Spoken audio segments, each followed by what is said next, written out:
بسم اللہ الرحمن الرحیم ان اللہ و ملائکتہ یصلون علی النبی یا ایہا الذین آمنوا صلوا علیہ وسلموا تسلیما۔ حضور پاک صلی اللہ علیہ وآلہ وسلم کا فرمان ہے، ایمان کے دو جزو ہیں، ایک جزو شکر ہے اور دوسرا جزو صبر ہے، اور صبر کو ایمان سے وہ نسبت ہے جو کہ سر کو جسم سے ہے۔ ایک اور فرمان ہے، صبر نصف ایمان ہے۔ مولا علی کرم اللہ وجہ الکریم نے صبر کو ایمان کا جزو اعظم قرار دیا ہے، بلکہ اس ایمان کو ناقص قرار دیا ہے جس میں صبر نہیں ہے۔ مشہور روحانی اسکالر خواجہ شمس الدین عظیمی صاحب فرماتے ہیں کہ صبر پیغمبروں کی صفت ہے۔ حضرت یعقوب علیہ السلام حقیقت حال سے باخبر ہونے کے باوجود مشیت الہی کے تحت خاموش رہے، بشری تقاضوں کے تحت بیٹے حضرت یوسف علیہ السلام کی جدائی میں روتے رہے، لیکن بے صبری یا نافرمانی کا ایک لفظ بھی منہ سے نہیں نکالا۔ اللہ تعالیٰ اپنے محبوب صلی اللہ علیہ وآلہ وسلم سے فرماتے ہیں، آپ صبر کیجیے جس طرح اولو العزم رسولوں نے صبر کیا۔ اولو العزم کا مطلب یہ ہے کہ ایسا بندہ جو پورے عزم یعنی ارادے اور استقلال یا مستقل مزاجی سے اللہ کے پیغام کو پھیلاتا رہے اور کسی بھی طرح کی رکاوٹوں کی پرواہ نہ کرے، یعنی حالات سے بے بس و مجبور ہو کر اپنے مقصد کو ترک نہ کر دے۔ آپ صلی اللہ علیہ وآلہ وسلم کا یہ فرمانا، اللہ کی قسم وہ میرے دائیں ہاتھ پر سورج اور بائیں ہاتھ پر چاند بھی لا کر رکھ دیں اور یہ کہیں اور یہ چاہیں کہ میں اللہ کا حکم اس کی مخلوق کو نہ پہنچاؤں، میں ہرگز اس کے لیے آمادہ نہیں ہوں، یہاں تک کہ اللہ کا سچا دین لوگوں میں پھیل جائے یا کم از کم اس جد و جہد میں اپنی جان دے دوں۔ اولو العزمی کی بہت بڑی مثال ہے۔ قرآن پاک کے مطابق حضرت آدم علیہ السلام، حضرت نوح علیہ السلام، حضرت ابراہیم علیہ السلام، حضرت موسیٰ علیہ السلام، حضرت عیسیٰ علیہ السلام اور حضور پاک صلی اللہ علیہ وآلہ وسلم اولو العزم پیغمبروں میں شامل ہیں۔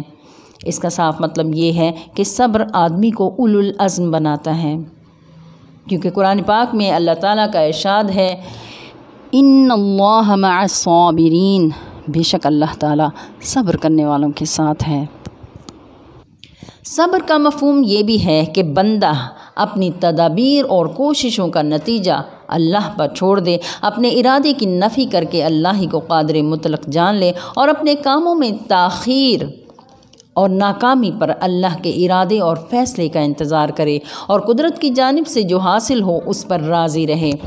صبر سے مدافعت نظام مضبوط ہوتا ہے، مشکلات کا مقابلہ کرنے اور مستقل مزاجی سے آگے بڑھنے کا جذبہ پیدا ہوتا ہے، قلب و فہم میں وسعت آتی ہے، اور سب سے بڑھ کر یہ کہ اللہ صبر سے خوش ہوتا ہے۔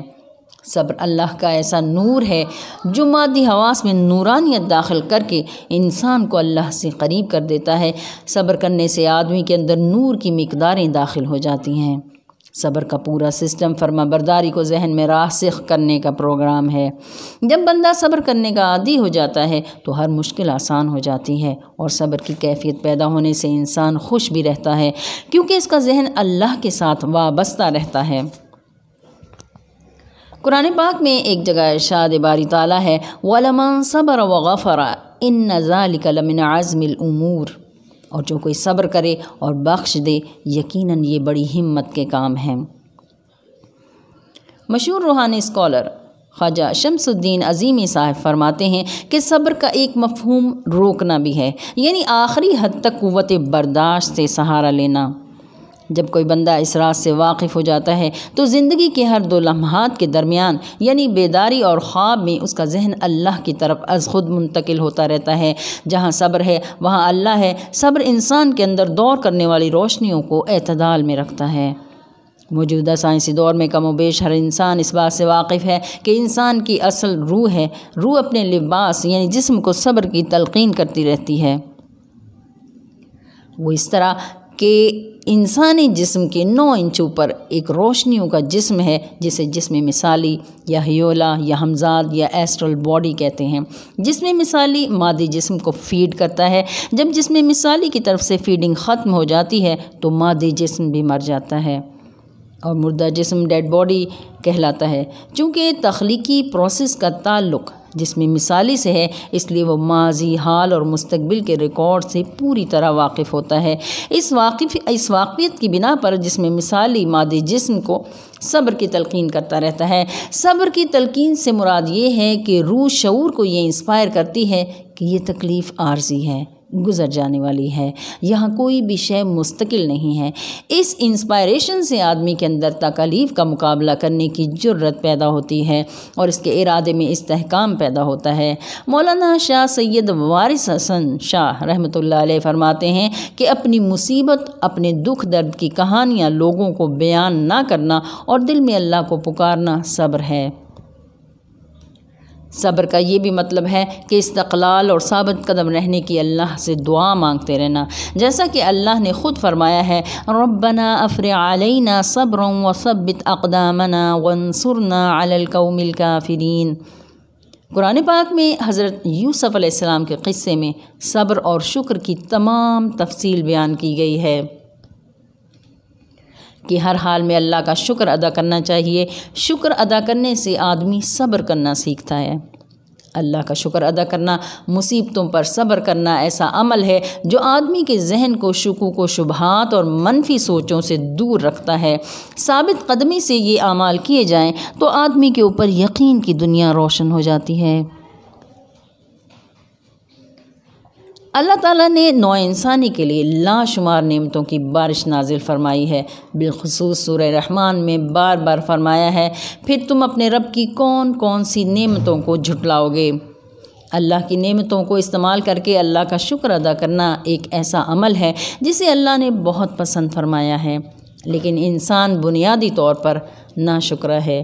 اس کی دنیاوی مثال یہ ہے کہ اگر آپ زندگی میں کسی شخص پر احسان کریں اور وہ اس احسان کو یاد رکھے، لیکن آپ کا احسان مند ہونے کی بجائے وہ آپ کو ایسے مواقع کی یاد دلائے جب آپ اس پر احسان نہیں کر سکے، یا آپ کو یہ جتائے کہ آپ کا احسان اس کے لیے کافی نہیں تھا، اگر آپ اس کے لیے یہ کر دیتے یا وہ کر دیتے تو وہ زیادہ خوش ہوتا، تو ایسے شخص کے ساتھ دوبارہ احسان کرنا تو ایک طرف، آپ اس سے تعلق رکھنا بھی پسند نہیں کریں گے۔ لیکن جانتے ہیں ہم سب اللہ کے ساتھ یہی کرتے ہیں، اس کی نعمتوں اور رحمتوں پر شکر ادا کرنے کی بجائے نہ ملنے والی چیزوں پر ہم کڑتے رہتے ہیں اور اللہ سے شکوہ کرتے رہتے ہیں، اور یہ ایک ایسی بیماری ہے جو ہمارے دلوں کو کشادگی کے بجائے تنگی کی طرف لے جاتی ہے۔ شکر کے لغوی معنی احسان مند ہونے کے ہیں، عمل سے، زبان سے، دل سے احسان مند ہونے کے۔ اللہ نے اپنی رحمت سے ہمیں نوازا ہے اور جو کچھ عطا کیا ہے ہم اس پر اپنے رب کا شکر ادا کریں تو ہم کبھی پریشان نہیں ہوں گے اور ہمیشہ خوش رہیں گے۔ الہامی کتابیں اور آخری الہامی کتاب قرآن کریم میں اس بات کو یوں بیان کیا گیا ہے کہ شکر گزاری ایک ضرورت، عادت اور اللہ کا پسندیدہ عمل ہے۔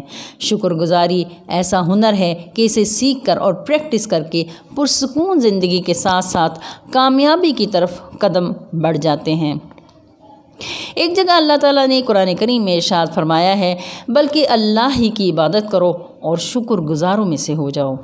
ایک اور جگہ ارشاد فرمایا، اے ایمان والو کھاؤ پاکیزہ چیزوں میں سے جو ہم نے تمہیں دے رکھی ہیں اور شکر ادا کرو اللہ کا۔ کامیاب اور پرسکون زندگی گزارنے کے رازوں میں سے ایک راز فرد میں شکر گزاری کا رویہ ہے۔